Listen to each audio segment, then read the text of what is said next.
வணக்கம். கண்ணால் அடுதுன்னு ஆசையா அந்த படத்துடைய விமர்சனத்தோடு வந்து உங்களை சந்திக்கிறேன். விமர்சனத்துக்கு போகிறதுக்கு முன்னாடி 2-3 விஷயங்கள் சொல்லணும். பவர் ஸ்டார் ஸ்ரீனிவாசன் அவர் வந்து கழுவி ஊற்றாத அலை கிடையாது.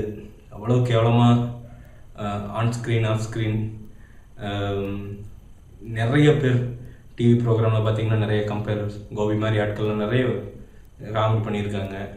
ஆஃப் ஸ்க்ரீனில் பார்த்தீங்கன்னா ஃபேஸ்புக் பேஜு எல்லாத்துலேயும் வந்து இவன் காமெடி பேசுகிறான்னு சொல்லி உண்மையாலுமே ஒரு காமெடி கிங்காக வந்து இன்றைக்கி வந்து உருமாறி இருக்கிறார். அது வந்து ரொம்ப பெருசாக எனக்கு ரொம்ப ஒரு ஹாப்பினஸ் தருது. என்னென்னா அது ஒரு நல்ல உத்வேகம். ஒரு சாதாரண ஒரு மனிதனுக்கு பார்க்கையில் வந்து நம்ம வந்து பயங்கர குவாலிட்டிஸ் எல்லாம் இருந்தால் தான் மேலே போகணும்னு அவசியம் கிடையாது. ஆனால் தன்னம்பிக்கையை மட்டும் கைவிடாமல் இருந்தால் நிச்சயமாக வந்து நம்ம வாழ்க்கையில் வந்து அந்த ஏற்றம் அப்படிங்கிறது வரும். அப்படிங்கிறதுக்கு வந்து பவர் ஸ்டார் ஸ்ரீனிவாசன் அவர்கள் வந்து ஒரு பெரிய எக்ஸாம்பிள். கோபியை போய் நீங்கள் ஓட்டணும்னு நினைக்கிறேன் ஸ்ரீனிவாசன் அவர்களே. இனி போய் ஒரு ப்ரோக்ராமில் உட்காந்திங்கன்னா அவர் என்ன பேசுவார்னு எனக்கு தெரியல. 2வது சந்தானம் ப்ரெசன்ஸ் அப்படின்னு பார்க்குறப்போ அதுவும் பயங்கர சந்தோஷமாக இருந்துச்சு. ஏன்னா விஜய் டிவியில் ஒரு சின்ன ஒரு ப்ரோக்ராமில் ஆரம்பித்து இவ்வளோ தூரம் இவ்வளோ பெரிய ஆளாக வந்து இவ்வளோ பெருசாக ஆனாலும் தன் நண்பர்களை மறக்காமல் ஹீரோவை நடிச்சிருக்கிற ஒரு நண்பர் தான். அதுபோக எக்கச்சக்க ஹெல்ப் நான் நிறைய கேள்விப்பட்டேன் அவங்க ஃப்ரெண்ட்ஸ்கிட்ட இருந்து. நண்பர்களுக்குலாம் என்ன வேணால் பண்ணுறதுக்கு வந்து ரெடியாக இருக்கிற ஆள் சந்தானம்.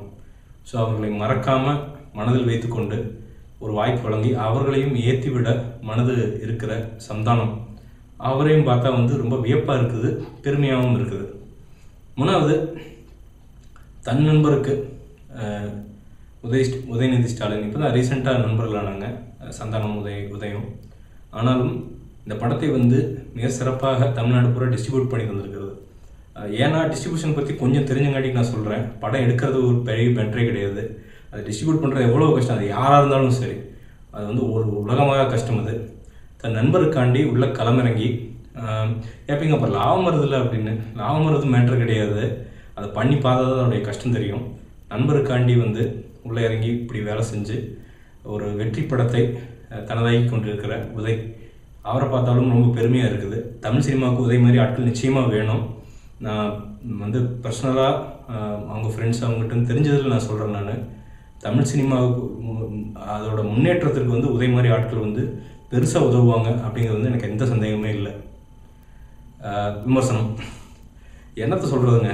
ஃபஸ்ட்டு அந்த ஒரு 2வது நிமிஷம் 3வது நிமிஷம் எல்லாம் உள்ளே போயிடுது படம்.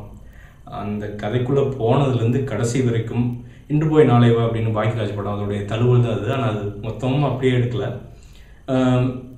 அதோட கொஞ்சம் பிரச்சனைகள் இருந்துச்சு, அது கொஞ்சம் செட்டில் பண்ணிட்டாங்க. அது ஒரு சந்தோஷம்.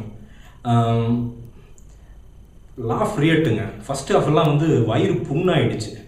அதுவும் எப்படின்னா வழக்கமாக வந்து ஹீரோ வந்து சந்தானம் சேவ் பண்ணுவார். படத்தை பொறுத்த வரைக்கும் ஹீரோ நல்லா பண்ணலைன்னா சந்தானம் வந்து காமெடி பண்ணி அந்த படத்தை காப்பாற்றுவார்.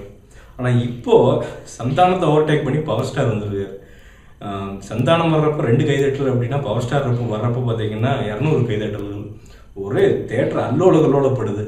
அவருக்குள்ளே அந்த காமெடி அப்படிங்கிறது வந்து அவருக்குள்ளேயே வந்து அப்படியே எப்படி சொல்கிறது, காமெடியுடைய மொத்த உருவே வந்து அவர் தான் அப்படின்னு நினைக்கிறேன். கடைசியில் வந்து சந்தானம் ஒரு டைலாக் சொல்லுவாருன்ட்டு, நீ காமெடி பண்ணுறேன்னு இத்தனை நாள் தெரியாமையே வந்து நீ காமெடி பண்ணிகிட்டு இருக்க அப்படின்னு சொல்லுவார். அது வந்து எவ்வளோ உண்மை அப்படிங்கிறதுன்னு தெரியுது.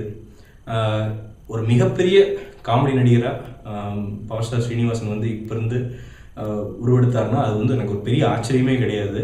அதே மாதிரி சந்தானமும் பவர் ஸ்டார் ஸ்ரீனிவாசன் அவங்க 2 பேருக்கு இருக்கிற அந்த கெமிஸ்ட்ரி கவுண்டமணி செந்தில் மாதிரி வந்து ரொம்ப அழகாக ஒர்க் அவுட் ஆகிருக்கு. அது வந்து பெரிய ஹெல்ப். ஃப்யூச்சரில் வந்து அவங்க 2 பேர்த்தையும் வந்து அடிக்கடி வந்து நம்ம நிறைய படங்களை பார்க்கலாம் அப்படின்னு நான் எதிர்பார்க்குறேன். ரொம்ப படம்லாம் ஒன்றுமே கிடையாது. உங்களுக்கு தெரியும் இன்று போய் நாளை வா கதை.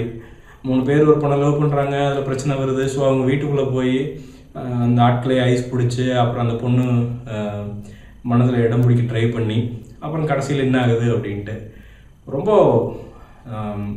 ஆனால் வந்து எப்படின்னா சும்மா காமெடி அப்படிங்கிற பேரில் மட்டும் பண்ணாமல் நிறைய விஷயங்களை எழுதியிருக்கிறது வந்து மணிகண்டனும் சந்தானம் தான் வந்து எழுதியிருக்காங்க. டைலாக்ஸ் எல்லாமே பண்ணியிருக்காங்க போல்.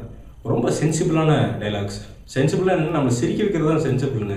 இன்றைக்கி இருக்கிற வந்து இந்த ரொம்ப மெஷின் மாதிரியான உலகத்தில் வந்து நமக்கு வந்து ஒரு சிரிப்பு தரக்கூடிய விஷயம் எதுவாக இருந்தாலும் வந்து அது நம்ம வரவேற்கக்கூடிய ஒரு நிலையில் இருக்கிறோம். நம்ம அப்படி இருக்கிறப்ப வந்து ஒரு 2 மணி நேரம் நம்ம வந்து விடாமல் சிரிக்க வைக்கிறாங்களா, அதனாட்டிக்கு வந்து வெளியில் வர ஆடியன்ஸ் யாருமே நான் பார்த்தேன் ஒருத்தருமே வந்து டிசப்பாயிண்ட் ஆன மாதிரி தெரில. ரொம்ப ஜாலியாக விசில் அடிச்சுட்டு வெளியே வந்துட்டு செம்ம படம்டாது அப்படின்னு சொல்லிட்டு வரது தான் பார்த்தோமே தவிர, யாருமே வந்து இது இந்த சீனு அந்த சீனு அப்படின்னு சொல்ல விரும்பலை. அது எனக்கும் பர்சனல் ஃபீலிங்காக இருந்தது. குறைநிறைகள் நிச்சயமாக இருக்குது, லாஜிக்கலாக நிச்சயமாக அவங்க கோட்டை விட்டுருக்காங்க எக்கச்சக்கடத்தில். பட் ஹூ கேர்ஸ், சந்தோஷமாக போய் ஒரு சந்தோஷமாக ஒரு எக்ஸ்பீரியன்ஸை எந்த ஒரு மன நெருடலும் இல்லாமல் பார்க்குறது, அதுதான் நல்ல படம், அவ்வளோதான். ஸோ அந்த விதத்தில் 100% வந்து சந்தானம் டீம் வந்து டெலிவர் பண்ணியிருக்கிறாங்க. அவர் ஹீரோ வர்றாரு, ஹீரோவுக்கு வந்து ஒரு பெரிய வேலை இல்லை, அவரும் ஒரு ரோல், அவ்வளோதான். அதான் சொல்ல முடியும். மேபி ஆள் வந்து பார்க்குறதுக்கு வந்து ரொம்ப நல்லா இருக்கார், வாட்ட சாட்டமாக. மேபி இந்த ஃபியூச்சர்ஸ் ஃபிலிம்ஸில் வந்து பெரிய வாய்ப்புகள் வந்து அவரை தேடி வரலாம். ஹீரோயின் வந்து நல்லா லட்சணமாக இருக்காங்கன்னு சொல்லலாம். அதுபோக வந்து சைடில் நிறையா பேர், விடிவி கணேஷ், கோவை சார்லாம் உள்ளே வந்து ஒரு காமெடி பட்டாளமே வந்து உள்ளே இறக்கியிருக்கார் சந்தானம். ஸோ காமெடி பார்த்தீங்கன்னா நீங்கள் 2 நிமிஷத்துக்கு ஒரு தாட்டி எப்படியாவது உங்களை சிரிக்க வச்சிடுறாங்க. அது வந்து படம் பூரா இந்த தொய்வு அப்படிங்கிறதெல்லாம் கிடையவே கிடையாது. என்ன தான் நீங்கள் வந்து பயங்கர ஸ்ட்ரிக்ட் ஆஃபீஸர் ஆனாலும் இந்த படத்தை போய் பார்த்தீங்கன்னா அவ்வளோதான், மனசை விட்டு சிரித்து வயிறு வலித்து தான் வெளியே வருவீங்க.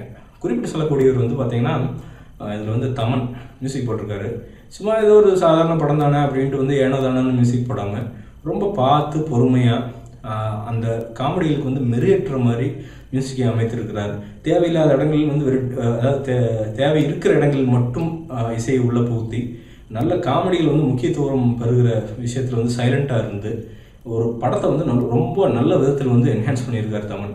அதே மாதிரி வந்து லவ் லெட்டர் எழுத ஆசைப்பட்ட அப்படின்ட்டு அந்த பாட்டு வருது இல்லை, அதெல்லாம் பார்த்திங்கன்னா நிறைய பேர் கூட சேர்ந்து பாடுறது பார்த்தேன் நான். ஸோ அது வந்து ஒரு மியூசிக் டைரக்டருக்கு ஒரு பெரிய சக்ஸஸ் இல்லைங்களா. ஸோ அந்த விதத்தில் வந்து தமன் வந்து இதுக்கு ஒரு பெரிய ரோல் ப்ளே பண்ணியிருக்காரு இந்த படத்தினுடைய வெற்றிக்கு.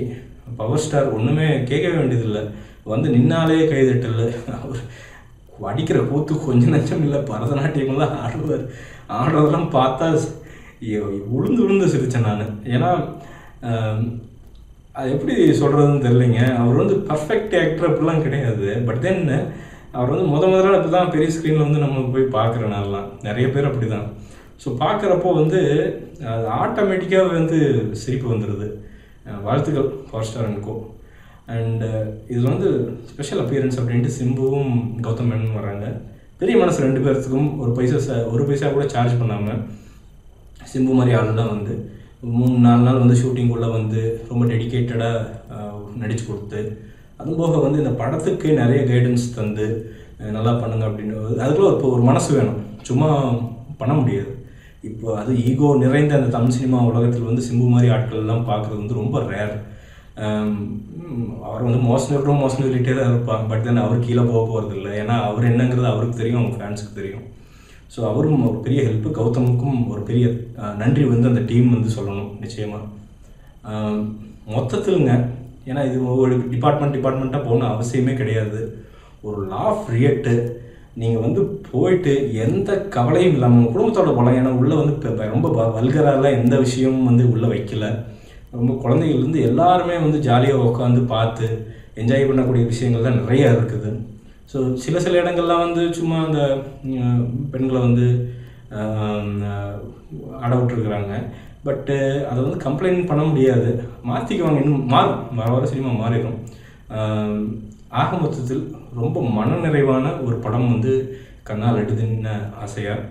என்னுடைய ரேட்டிங் இதுக்கு வந்து மார்க் அப்படிங்கிறது வந்து 5க்கு நிச்சயமாக 4 தருவேன். போங்க, தவறாமல் போய் இந்த படத்தை பாருங்கள், பார்த்து சிரித்து வயிறு வலிக்க வெளியில் வாங்க அப்படிங்கிறது வந்து நான் சொல்லிக்க விரும்புகிறேன். இந்த விமர்சனம் உங்களுக்கு பிடிச்சிருந்துச்சுன்னா கீழே லைக் பட்டன் இருக்குது, அதை கிளிக் பண்ணி லைக் பண்ணுங்கள். என்னோடய சேனலுக்கு நீங்கள் சப்ஸ்கிரைப் பண்ணலைன்னா அந்த வீடியோக்குள்ளே ஒரு ஐக்கான் மாதிரி இருக்கும், அதை கிளிக் பண்ணி சப்ஸ்கிரைப் பண்ணுங்கள். இல்லாட்டி கீழே சப்ஸ்கிரைப் பட்டன் இருக்குது, அதை கிளிக் பண்ணி சப்ஸ்கிரைப் பண்ணுங்கள். உங்கள் கருத்துக்களை கமெண்ட்டுகளை வெளியிடுங்க. உங்கள் கருத்துக்களை வந்து எப்போவுமே வந்து வரவேற்கப்படுகின்றன. ட்விட்டர், ஃபேஸ்புக் அதெல்லாம் இருக்குது, அதில் ஃபாலோ பண்ணுங்கள், பேசுவோம்.